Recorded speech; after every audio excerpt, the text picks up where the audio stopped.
Let's get into buyer lead conversion. This is what I literally crushed starting my career. I was of the mindset that nobody, and I had an okay background. I had invested in some property before. I actually bought 10 investment properties here in Charlotte after selling some in New Jersey, and had a business background. And, it wasn't like I was totally clueless. I thought I had a lot to add, but I was all about just generating a buyer lead, converting it, selling them a home, getting them face to face, getting them to sign and selling them a home. So it was my absolute sole focus for the first 18 to 24 months of my career. I mastered it. I can recite the scripts that I used in the early days. If I ever got into a conversation with converting a buyer, and sometimes I'll get on a dialer during some training with my team, and someone will answer, and I'll have to go into a script, and that's what I'll get into. But the mindset is critical.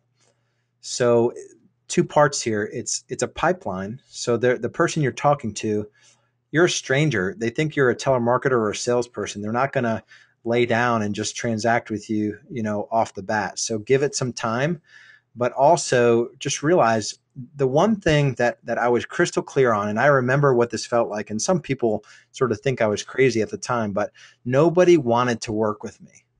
And I just kind of got that mindset that nobody wanted a real estate agent. They just wanted a home.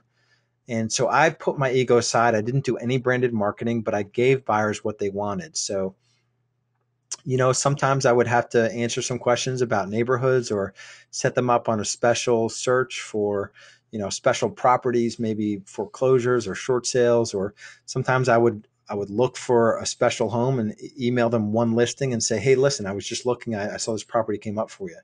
So it's really about realizing that they don't want an agent. So you telling them that you're great and they should come to your office and sign a buyer agency agreement is not going to be that effective. So they just want a home and they just want access to listings. So you really need to put your ego aside and give buyers what they want. Always think gold brick when communicating with prospects. This fundamental rule, no matter what the internet does and how much information the internet provides buyers, if you can make something sound enticing enough, so quote unquote gold brick, if I get on the phone with someone and I said, I have a gold brick, like literally, I don't know how much it weighs, but it's a gold brick. And when can you come to my office and I'll give you this gold brick? Everyone would say, I can, if they're in town, they'd say, I'll be right there. And so you just have to offer something of value to buyers in order to get them to meet with you. So maybe it's a market overview. Um, it could be getting them access to properties, and that's part of what we offer. But maybe it's a getting them set up on your.